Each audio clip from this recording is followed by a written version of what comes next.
And Lewis captures that in his works. He captures the power of symbolism to tell us about another world, to tell us about something bigger and something greater than the world we inhabit.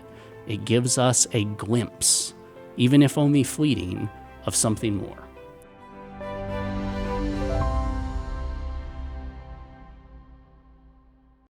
Hello, Bible lovers. Welcome to another episode of Unscrolled, the podcast about the history, narrative, and the ongoing impact of the Bible, the book that is so much more than just a book.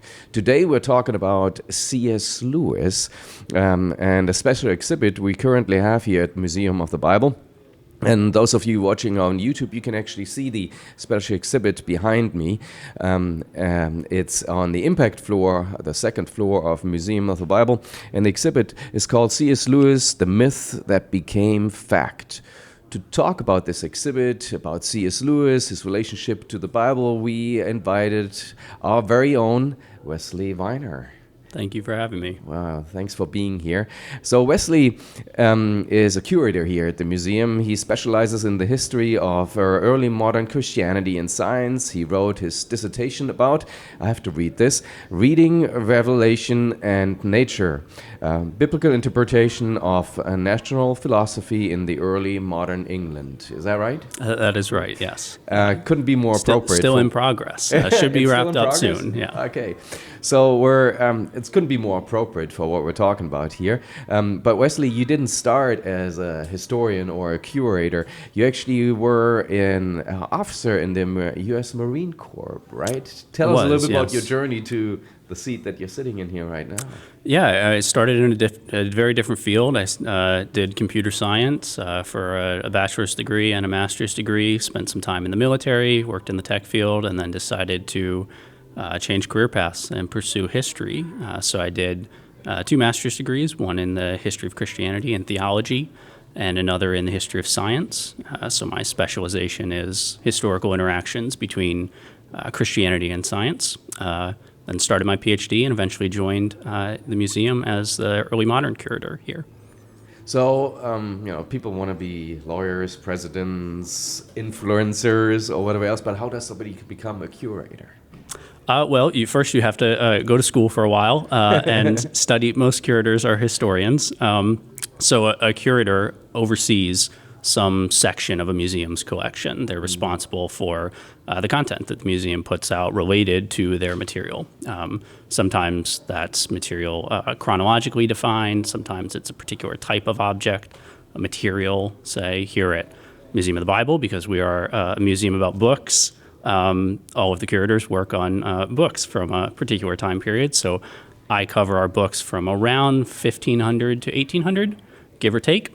So that's a period of tremendous change historically. You have at the beginning of that the Renaissance in Europe, quickly followed by the Protestant Reformation. This is also the period of the Scientific Revolution, and by the end of it, you're entering the Enlightenment and the Age of Revolutions, the French Revolution, the American Revolution. So it's a period of tremendous change and uncertainty and unpredictability in Western history. It's a fun time period to work on, and the Bible runs throughout all that period as this sort of very constant thread that is always interacting with and affecting and being affected by all these other events. So it's a very fun and interesting period to think about vis-a-vis the Bible.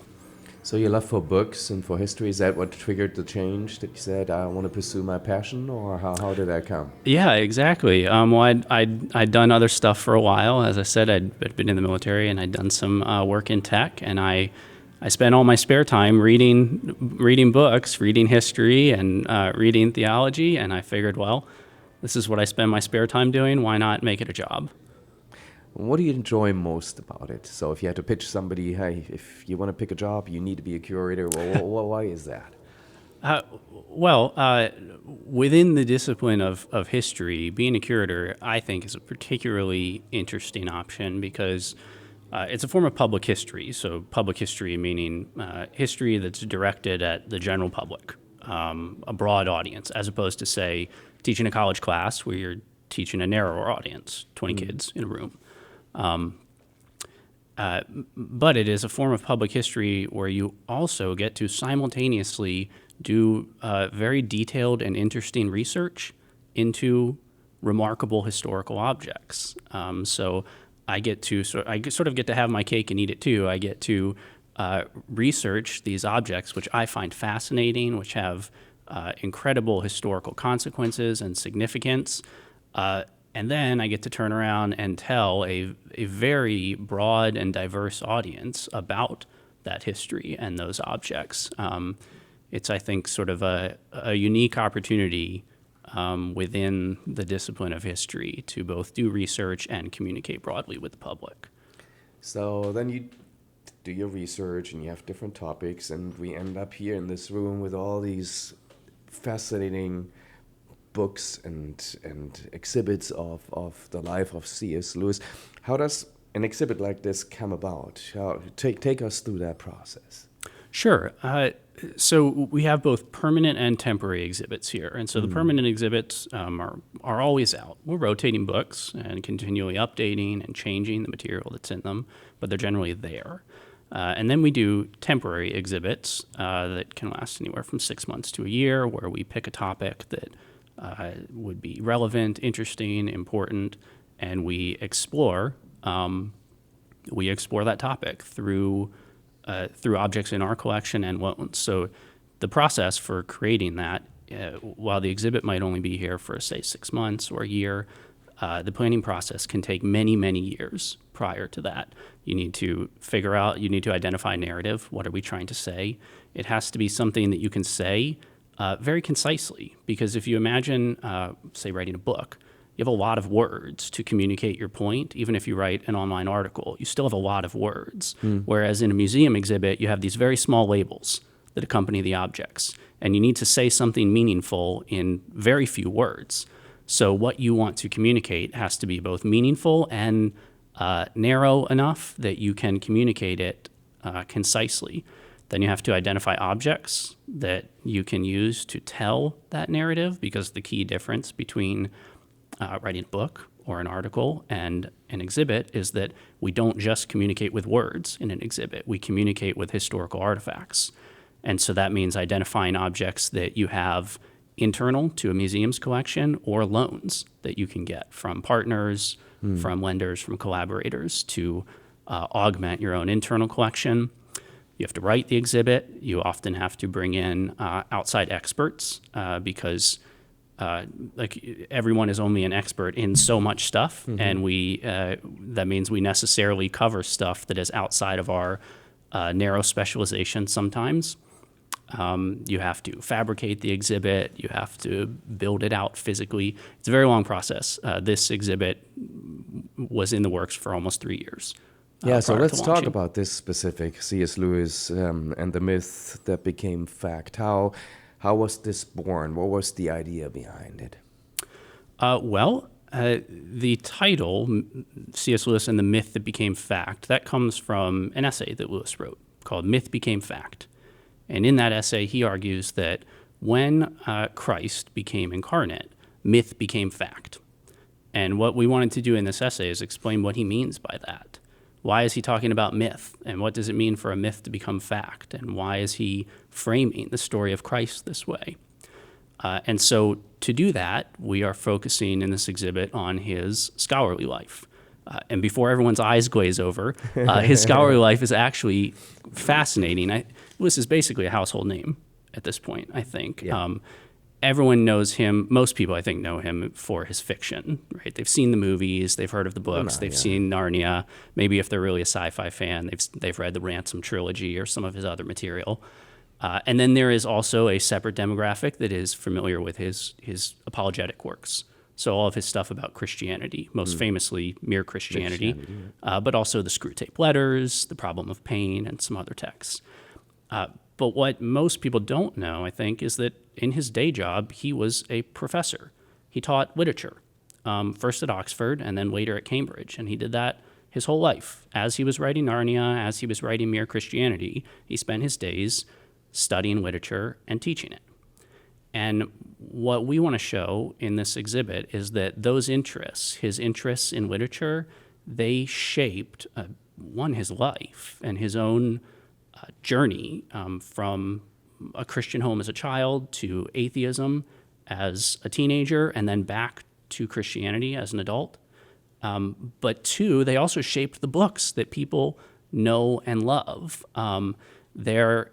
Lewis's literary interests provide the framework, the structure, the references, the sort of imaginative backbone of all of the books that people love. And it might not be things that are obvious at first glance, but once you see it, you can't unsee it, so to speak. And so we want to introduce that side of Lewis, C.S. Lewis, the literary scholar, so people can, the next time they go to read a book, to read Narnia or Mere Christianity, or even think about his life, they can understand this extra dimension to draw it. from that context. Yeah. Yes. Obviously, you're the expert on it, but is there anything that kind of stood out that surprised you, or if not, something that would surprise other people when you went through this process of putting this exhibit together? Yeah, well, there's a lot that I think would surprise people, internal to his literary interests, the things that he cared about, the things that he wrote about. I think that story in and of itself would be surprising to most people, but I'll mention something else that surprised me personally.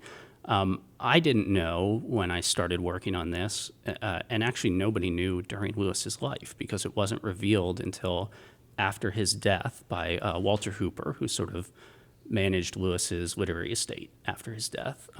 He revealed in a speech that Lewis had quietly, for most of his life, been giving most of his income to charity. And the reason that's actually so surprising is because Lewis had sort of a reputation for being a tough personality. He was not the instructor that students at Oxford were volunteering to take classes with. He could be a bit scary, a bit hard, and a bit gruff, you might say. He has that reputation, and so to learn that this person who's sort of this intellectual titan who had a reputation for being a bit rough around the edges and tough and difficult, was quietly, unbeknownst to people around him, giving most of his money away to charity throughout his life, sort of framed him and his personality in a new light for me. And I hope some of that comes across in the exhibit. Wow. Well, a piece that you highlighted that we're exploring here, that we learn a lot about, is his understanding of the Bible and the faith. Maybe highlight a few things that we have here in this room that talk about this. Just go through some of the key objects that we see here and maybe highlight those that relate to his understanding of the Bible. Yeah. Well, so Lewis didn't write directly about the Bible very often. Yeah. What he did write about a lot was the story of Jesus. He wrote about the life, death, and resurrection of Christ. There's only 2 or 3 places where he talks sort of very explicitly and in any kind of systematic sense about the Bible, but you can hardly read any of his works, from his fiction to his apologetics to his scholarship, without encountering his ideas about the life of Jesus. Mm-hmm. And so that is sort of everywhere here. There's a number of remarkable objects in the exhibit that illustrate that.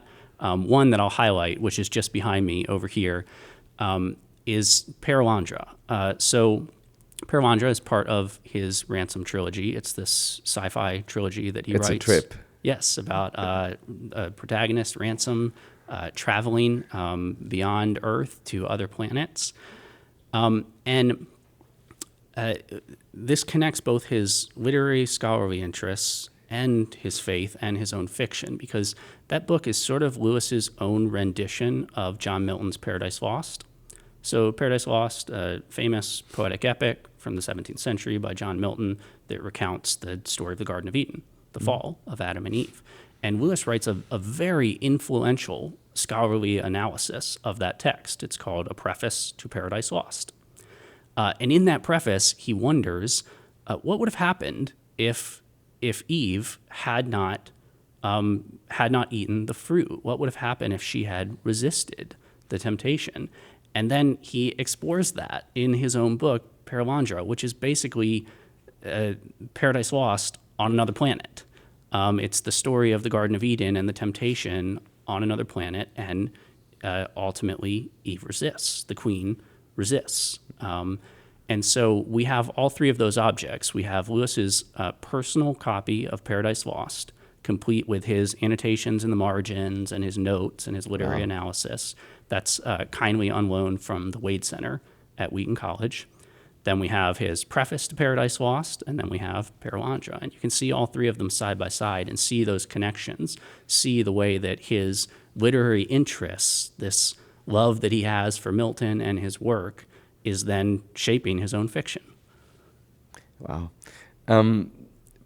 People know, and you referred to this, about C.S. Lewis' exploration or his literature, specifically Narnia, the symbolism around Christianity, specifically the life of Jesus and what he means for humanity. But he was on a journey himself, right? So part of the title refers to this from, and you mentioned it earlier, him being an atheist and becoming a Christian.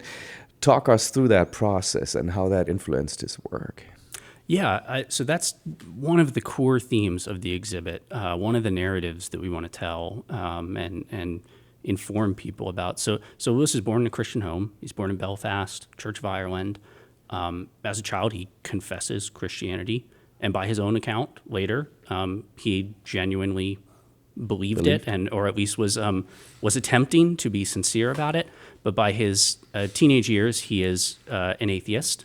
He not only doesn't believe in Christianity, he doesn't believe in any God. And that is a complicated story. There's too much to explain here, but he goes through a number of trials early in life. His mother dies at a very young age. His relationship with his father becomes very strained. He has problems in boarding school. Eventually, he goes and he fights on the front lines of World War I, which is enough to impact anyone. And traumatic. By the end of this, as a young man, he has a very dark vision of the world. He sees the world as a hopeless place. In fact, one of the books that we have here in the exhibit is his first published text, Spirits in Bondage. It's a collection of poetry. He publishes this right after he returns from World War I.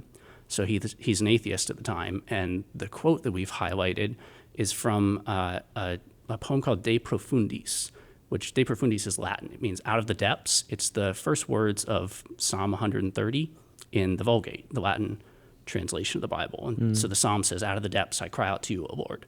But Lewis doesn't believe in a God. And what he is crying out is just crying out in despair. And the poem says, all our hopes in endless ruin lie. The good is dead. Let us curse God Most High. And you can see his struggle. Yeah, this just lost and hopeless vision of the world shining through in the text. There's fewer than 10 copies still known to exist today.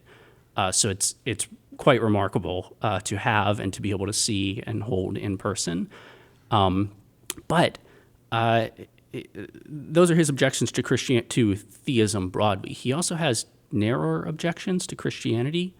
And those are informed in many ways by his interests in literature. So he's very interested in mythology. He's reading Greco-Roman myths. He studies greats at Oxford, which is a program kind of like classics here in the U.S.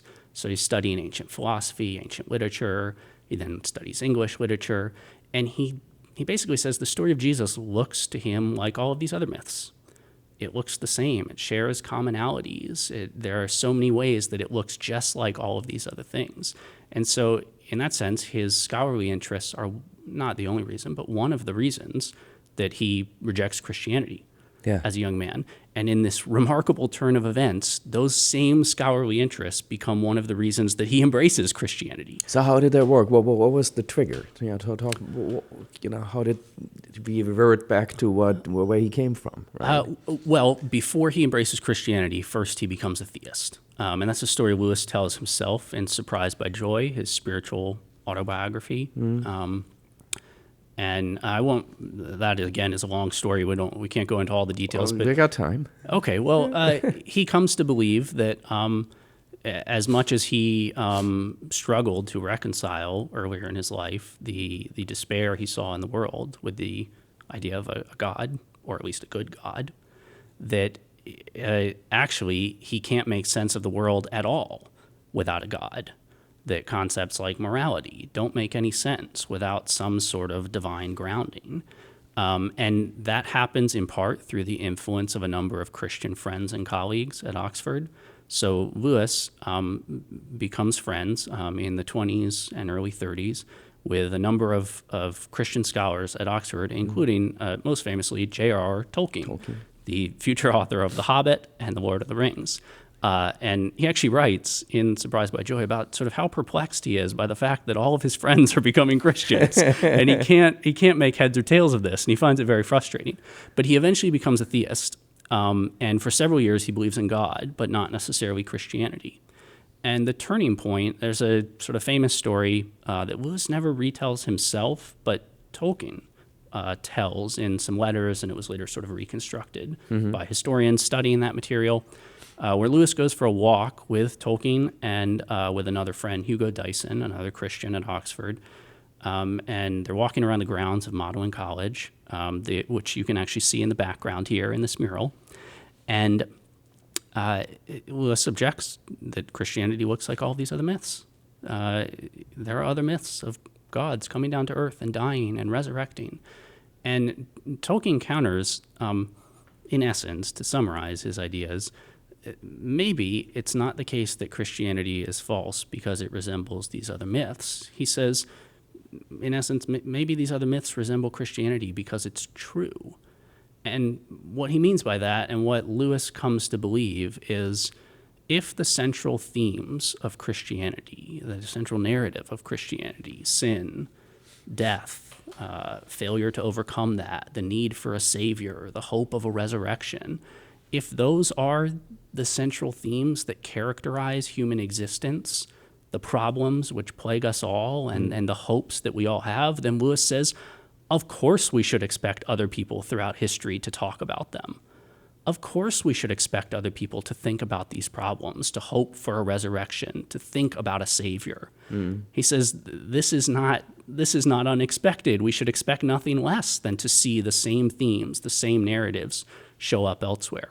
And so in Myth Became Fact, and a number of other places, a wonderful essay called Is Theology Poetry, and some others, Lewis frames Christianity as sort of the completion of these long hoped-for dreams.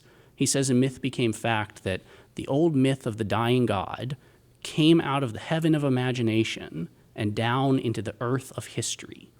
He says it happened at a particular time, in a particular place, in first century Palestine. And what he's saying is people had hoped for this. People had longed for this. People had understood some of these problems, and they had built myths around those things. They had built stories around those things. They had constructed narratives around what they recognized to be their problems, sin and death and the hope of a resurrection. And he says, finally, when Jesus comes to earth and becomes incarnate, we see what they were really hoping for. So we see the real truth. Yeah, so was this journey more kind of a philosophical, apologetic journey, or was there an emotional part? What was the trigger, if there was one, for him kind of to flip the switch and said, I'm behind this. I call myself a Christian. Yeah, I don't know that we know enough that he communicated enough while he was alive to say if it was what portion of that was emotional, what portion of that was philosophical. But we know how he came to view Christianity afterward. And so we know that he viewed the life, death, and resurrection of Jesus as a historical fact. We know that he viewed Christian theology as a solid and sensible sort of philosophical and moral framework for understanding the world. And I think you can see in his writings how, to speak to the emotional side, how deeply impacted he was personally and emotionally, if we want to use that term, by these beliefs. As I said, he doesn't talk about the Bible often, or he doesn't write specifically about the Bible, but he writes about the story of Christ a lot. Yeah. And in his reflections on the Psalms, he talks about going to the Bible and encountering the personality of Jesus. And he says in this text that we shouldn't go to the Bible and treat it like an encyclopedia, like a list of factoids that need to be memorized, rules that need to be followed. He says that's not what it is. It's not presented to us systematically and orderly. In fact, in a really humorous commenting on Paul, he says, "I can't be the only person to have wondered why God, having given the apostle to the Gentiles so many gifts, withheld from him the gifts of lucidity and orderly exposition." And what he's saying is this isn't an encyclopedia. It's not a systematic textbook. And he talks about going to the Bible instead to sort of breathe in the atmosphere of Jesus and encounter who he was as a person and what he did. I want to come back to that, but first, there seems to be this whether it's contrary or just different dimensions of his faith. There's this very philosophical, very intellectual approach to faith and understanding our existence, God, and everything else. And there's a very emotional side that's rooted in a lot of light and darkness in his life. There's a lot of personal tragedy. And it's so interesting how it feels like in his literature, in his writings, those things kind of come together. They're driven by both sides. Is it a right representation of it? Yeah, I think that's certainly true. I mean, we can see all throughout his books the way that his sort of intellectual and scholarly interests inspire them. That is the second half of this exhibit, so to speak. We want to show how Lewis was shaped in his own faith by these things, and then how his own fiction was shaped by these things. But you can also see his own personal experiences shining through. As just a sort of fun example, at the beginning of The Lion, the Witch, and the Wardrobe, the four Pevensey children go to visit the old professor. They're staying with him to avoid the bombing raids of the war, so they're evacuated to this country home, and that, of course, is where they encounter the wardrobe and enter Narnia. Lewis himself housed evacuee children in World War II in his Oxford countryside home as they were evacuated from London because of the bombings. And some of them, he housed older kids than we encounter in the books. It was teenage girls. And some of them, to speak to his personality again and his sort of reputation as this kind of rough individual, maybe juxtaposed with the reality, some of those girls who lived in his house look back on that time and have written about it and talked about it and talk about how formative he was in his life, talk about how he took them seriously as a person, as a thinker, how some of them say he was the first person to ever tell me that I could be smart, that I could think, that my thoughts mattered, to take me seriously and drive me to be better. Reading them reflect on their experiences with him is quite remarkable, and you can see how his faith transformed him from the person who wrote Spirits in Bondage, who could write a line like, "All that is good is dead," to a person who can house these evacuees in the middle of the war and have this profound effect on their lives, and also have a profound effect on so many lives around the world as he's writing these books, which everyone is reading, not only through his books, but yet one other story here. Throughout his life, people are constantly writing to Lewis, and I can't even keep up with the emails that I get. I think most of us can't. Lewis is getting literally thousands of letters from around the world, and he responds to them. His brother actually works as his secretary in some sense, transcribes his letters for him. Lewis couldn't type. But we think he wrote around 15,000 letters to people around the world. Ranging from adults with questions about faith and philosophy to little kids writing about Narnia. That to me speaks again to that sort of personal side of him and the way that he personally was impacted by the story of Christ. Yeah. It's fascinating how diverse his work is, right? You have this, again, comes back again to this intellectual, sometimes very theological work. On the other side, the fiction that he writes, Narnia, the Perilander trilogy.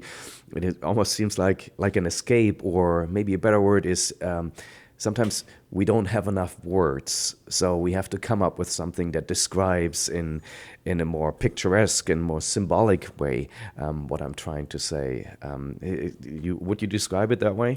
Actually, he described it that way. So Lewis has a kind of curious definition of symbolism and allegory. Lewis argues that there's a difference between these two things. It's kind of his own little divisions that he draws. He says an allegory is when you use a material thing to represent an immaterial concept. So think like Pilgrim's Progress. You have a forest or a bog, and it represents despair or, hopelessness or vanity. And he says symbolism is when you take a material thing and you represent it with another material thing, like taking a lion and using it to represent Christ. And Lewis sometimes calls symbolism sacramentalism. And he argues that symbols, when done well, have this kind of sacramental quality where they can communicate better than any words could the truth of the thing that they are pointing to. He says elsewhere, talking about myth as sort of a form of symbolism, he says that myth is the isthmus that connects the peninsula we live in to the real world that we belong to. He's saying that these symbols, these stories, that they can point us to something real and meaningful, something beyond our world, in a very powerful way, maybe even in a way that we couldn't do just by, writing a paragraph about it, just with mere words. We spoke about this a little bit before, but maybe you can describe how his use of symbolism reflects his understanding of the Bible. Well, so the entire Narnia series, let's say, Lewis would describe the whole thing as symbolism, as a giant symbol. The whole fictional world, this fantasy world, this other land, it is symbolic of something. So in The Lion, the Witch, and the Wardrobe, of course, what we see is the story of Christ. We have a child, Edmund, who sins, who chooses evil. We have the lion who chooses to die in his place, thus freeing him from the penalty of death, freeing the child from the penalty of death, and then the lion rises again, conquering evil. This is the story of Jesus, of course. And what if I had to sort of connect this to his ideas about the Bible somehow, what I'd say is, in the same way that Lewis says, hey, the Bible is not really an encyclopedia, it's not a series of facts, he thinks that the person of Jesus, the transcendent realities of that the Christian faith claims are real, this hoped-for world, God, Christ, these things can't just be communicated as a list of facts, as a list of bullet points. And symbolism is a way to communicate those more powerfully, and that is what he's doing with his books. He is using symbols to communicate what we can't get through just a systematic list of truth claims about God. So God is just, okay. God is good, okay. God loves you, okay. Lewis paints a picture of that, a symbol of that. What does it look like for God to be good and for God to be just and for God to love you? And what it looks like is the lion dying on the slab with the girls weeping in the background. And that has this sort of emotional and kind of personally moving ability, Lewis thinks. Could it be that his stories, his symbolism, his analogies that he uses are kind of a gate into the Bible to make the literal words that are written come alive and give it a dimension that you don't access if you just take the words by themselves? Yeah, absolutely. I mean, yes. If I don't know a better way to describe, say, The Lion, the Witch, and the Wardrobe than something which makes the story of Christ come alive. It is vivid. It is in your face. You can see it. And what Lewis wants people to do with the Bible is to enter into the Bible in a way that they get that same experience when they encounter the person and story of Jesus. But that's hard. And so he's given us a propedeutic, so to speak, something to sort of tutor people and lead them in that direction. Yeah, I think that's a wonderful description. Yeah, I don't know if there's a typical Christian or so, but there's certainly different approaches on how to understand the Bible, and that's something that we deal with here as a museum, right? Because we're apolitical, non-sectarian, non-denominational, and there's so many people. Nobody owns the Bible, right? And there's different ways to approach this book, or these 66, 73, or whatever you feel is part of the canon of the Bible. And he certainly wasn't your cliche type of evangelical Christian, or cliche type of any other type of believer. He was kind of his own breed, right? And if you would describe him as, I don't want to say as a denomination or anything like that, but if you described him and his approach to understanding of the Bible, how would you do that? Yeah. So I would say I'd start by saying we can't describe him in terms of any, say, denomination or particular viewpoint today. There is, because he's so popular, and because everyone encounters his works and knows his name, I think there is an assumption, a tendency to sort of imagine that he is one of us, 21st century American. But he's not. He's born in the end of the 19th century in Belfast.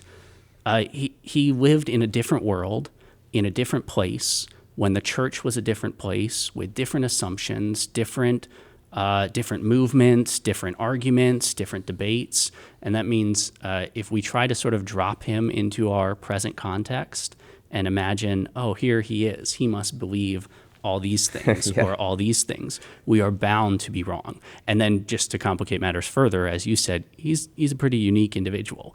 One of his gifts is coming at old problems that have been addressed time and time again from novel perspectives that you just have never thought of before. And so he does not share, say, the views of any particular group today on the Bible. He says stuff that I can guarantee you almost anyone, no matter what denomination, what their particular theological orientation is, at some point he's going to say something about the Bible that they will disagree with, that might even make them mad. They will think this doesn't make sense. Whether they are liberal or conservative, mainline or evangelical, Protestant or Catholic, he's going to say stuff at times that leaves everyone saying, I disagree with that. I think he's wrong, or even I can't believe he said that. But what I would say is, rather than getting too anxious about Lewis saying things that any one of us might disagree with, we should try to appreciate his love for the Bible, because through those differences, if he says, as he does, that he thinks, say, Jonah or Job are probably mythical stories, he says these are not grounded in history the way the prophets are grounded in history. There's no claim to a date, to a place, to an author. And many people today, particularly in the evangelical community, would read that and probably have a problem with that. And what I would say is, look for C.S. Lewis, look for his deeper understanding and appreciation of the Bible. Because when you read him talk about encountering the person of Jesus and the way that encounter shapes his life and transforms him, again, from the person who wrote Spirits in Bondage to the person writing fiction and apologetic works that are changing the world, you cannot come away with anything but a certainty that he has encountered Christ and it has changed his life. Yeah, at the beginning of The Silver Chair, Jill Pole finds herself in the wood, encountering the lion that eventually finds out who he actually is. And the lion gives her 4 signs as part of the task to find the prince, right? And through this story, he insists for her to repeat the signs until she memorized them as a guide for her journey. And he doesn't stop until she can actually memorize it. And through the journey, she stops practicing, reciting those signs, and she forgets about it. And at some point, they actually get in trouble because she forgot about the signs and what they said, and she said, not her words, but we messed this up, we muffed this. I think that's what she said in there.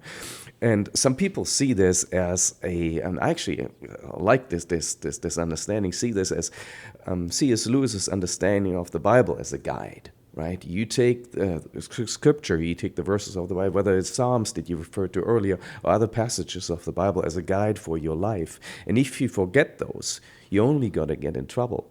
Is that a legitimate understanding of that passage and how C.S. Lewis viewed the Bible? Well, I don't know if he ever commented on the four signs in the silver chair and sort of its connection to the Bible as a guide. The parallel certainly makes sense. And it would say that more broadly, it is true that that's how he thinks about the Bible. Lewis, as I've said several times, Lewis talks a lot about encountering Jesus in the Bible, about encountering a person in the text. He actually writes a very interesting essay called Fern Seed and Elephants. And it's a critique of what in his day was sort of contemporary biblical criticism, higher criticism, attempts to sort of pick apart the New Testament. And he says, you can't possibly read the Bible without encountering the person of Jesus. And so while he says repeatedly and in many different places, the Bible is not a list of rules. It's not an encyclopedia. It's not just a long list of bullet points that you need to memorize and follow or memorize and commit to. He believes that once you have encountered the person of Jesus, that is your guide. That is your guide through life. That is what Lewis believes the Christian is called to. They are called to follow in the footsteps of Christ and emulate this person that they have encountered in the scriptures. In his World War II broadcast talks, so the thing that kind of Christianity.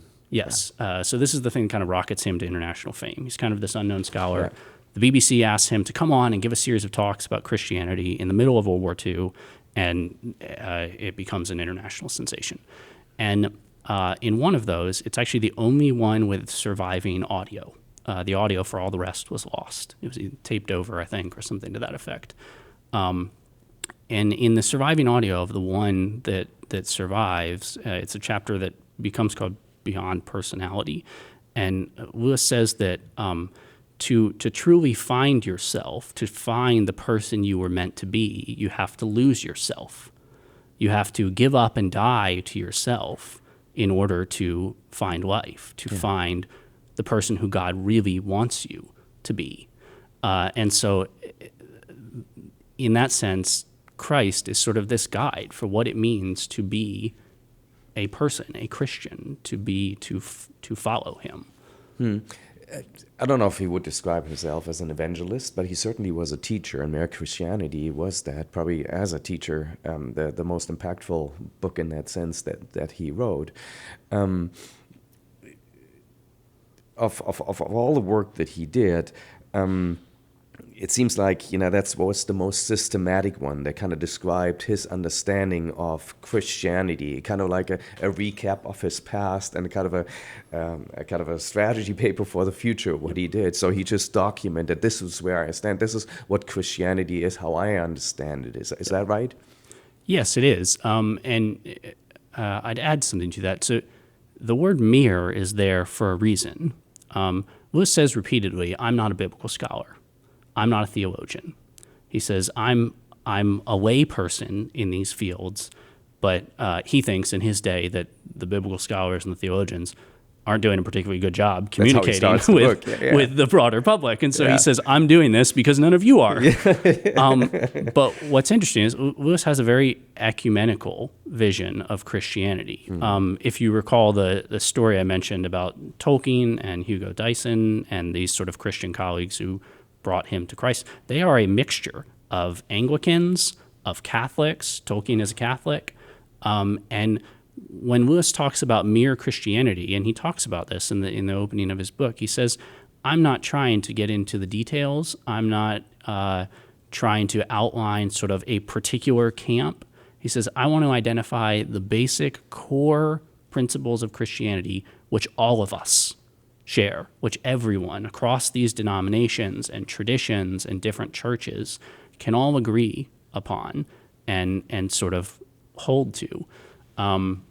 And the combination of that ecumenical impulse with a still steadfast commitment to maintaining the life, death, and resurrection of Christ, which in his day was commonly denied by many professing Christians who said, sure, we'll take Christianity, but we don't believe in any of these miracles and this other stuff.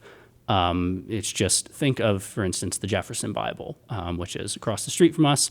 He famously takes the Bible, gets rid of all the miracles, and what you're left with is sort of some like moral precepts. Codic, Yes. And what Lewis does is strive for an ecumenical vision of Christianity, a faith that is shared by him and his friend Tolkien, the Catholic, by this Anglican and Catholic. He strives for their common vision of Christianity without sacrificing his commitment to the story of Christ, his life, death, and resurrection as the heart of Christianity, as the victory of over sin and death, and as the person who then leads Christians into new life. Yeah. Well, he wrote most of his work in the 40s and 50s, and here we are, 70 years later, and several Disney movies and whatever else, and people still, or more than ever, talk about his work. What do you think it is that is so fascinating about him and the way that he writes, the way that he kind of explores the dimensions of faith and the Bible? Yeah.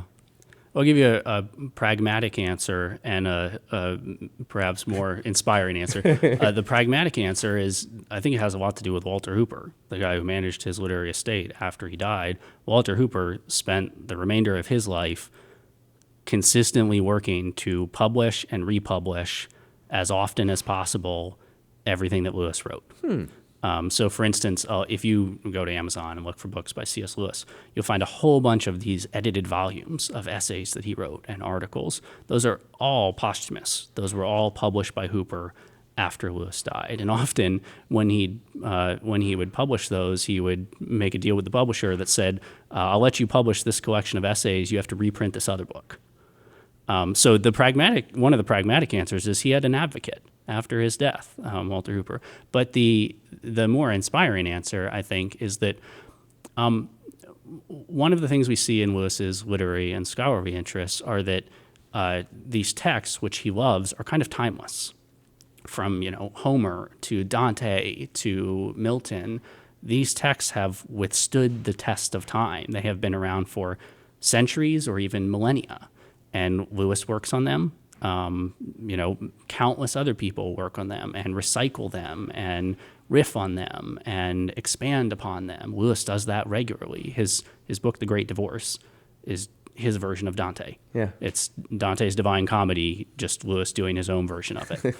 In fact, there's a great part where in the beginning of Dante's Divine Comedy, Virgil, who's sort of Dante's literary hero, right, the exemplar, he shows up to guide Dante through the afterlife. So at the beginning of The Great Divorce, Lewis has George MacDonald, his literary hero, a Scottish author, show up to guide him through the afterlife. But I think one of the reasons or I'd say Lewis would argue that one of the reasons those texts have withstood the test of time is precisely because of this power of myth and this power of symbolism to communicate in a way that just a list of facts cannot. You can write all you want, truth claim 1 about God, truth claim 2 about God, truth claim 3 about God. That doesn't resonate with the human soul. the same way that reading Dante's sometimes anguished journey through hell and purgatory and heaven does. And Lewis captures that in his works. He captures the power of symbolism to tell us about another world, to tell us about something bigger and something greater than the world we inhabit. It gives us a glimpse, even if only fleeting, of something more. And that's a rare gift. Lewis argued that George MacDonald has that gift. He said once that MacDonald's writing, he says, shocks us more fully awake than we are anywhere else in our lives. And that's, I think, what Lewis's writing does. It shocks us more fully awake. It gives us a vision of something bigger. And I think that's the reason that they've stood the test of time, and I hope they continue to. Yeah, almost answers the kind of closing question that I have. I hope that's what people take away when they come here and see this exhibit. But what would that be? What would you say somebody should come here and check this out, and what will they take away from this exhibit? Well, what I hope they'll take away from it is a new dimension and a new appreciation of, a new understanding of these books that they already know and love. If they don't know C.S. Lewis, then they should encounter him. Everyone should. It is a worthwhile encounter. It is worth all of our time to encounter him and what he has written and the claims he makes. But for the sort of large number of people who have already encountered Lewis, come and learn about Lewis's life as a scholar and the way his interests in Nordic mythology and Greco-Roman gods and Dante and Milton, learn about the way those things shaped the books that everyone knows and loves. And the next time you go read those books, you'll notice more. You'll have a new appreciation for them. You'll see new references. You'll see new allusions. You'll see new themes. You'll have a deeper appreciation for what Lewis has accomplished. Well, people may not have the benefit of talking to you. I learned quite a bit today, but I hope they come here and check this out. Wesley, thank you so much for this substantive and inspiring conversation. I really appreciate that. Thank you for giving me the opportunity to share about the exhibit. Yeah, and thank you for joining us for this conversation. Just come here, like I said. If you want to check out more about the exhibit, go to museumofthebible.org/exhibits/CS-Lewis. You don't have to remember this. We put this in the show notes. You'll find out more, or just come here and visit us on the second floor of Museum of the Bible, the impact floor at this beautiful exhibit. See you next time at Unscrolled. Thanks again for joining us at Unscrolled and the conversation with Wesley Viner. I found it super interesting. I hope you enjoyed it as much as I did. There's 3 things I want to point out to you in relation to C.S. Lewis that are happening here at the museum, either in the summer or in the fall. First one, obviously, the exhibit that we spoke about with Wesley, C.S. Lewis and that myth that became fact. It's an exhibit that's going to be on display here until Valentine's Day 2026. Link to that exhibit in the show notes. A little cheat sheet here, so let's get to the next one. Equally interesting, it's a play, Lewis and Tolkien, that's at the World Stage Theater that I'm standing at right now. It's written by Dean Bertali. He wrote The 70s Show, amongst other things, and it's an intimate, imaginary conversation in late life between the two friends, Lewis and Tolkien. Fantastic play. You're going to enjoy this here on the World Stage Theater. Tickets from October 30th to November 30th now on sale on our website. Link, again, is in the show notes. Last but not least is the return of the Lion, Witch, and the Wardrobe play, acclaimed by critics. It was a fantastic spring season that we had. It's coming back because it was so successful in the fall. It's going to be here from August 29th to October 19th. Tickets on sale right now here at the World Stage Theater. Again, link to that show on the website, and the link is in the show notes. Thanks again for joining us. Hope to see you again soon. Lots of C.S. Lewis going on at the Museum of the Bible. Thank you so much for tuning in. If you liked this conversation, if you learned something new, then share it with your family and friends or leave us a review so more people can find out about the history, narrative, and impact of the Bible. Be sure to follow us here or on your social media platform of choice. See or hear you next time on Unscrolled.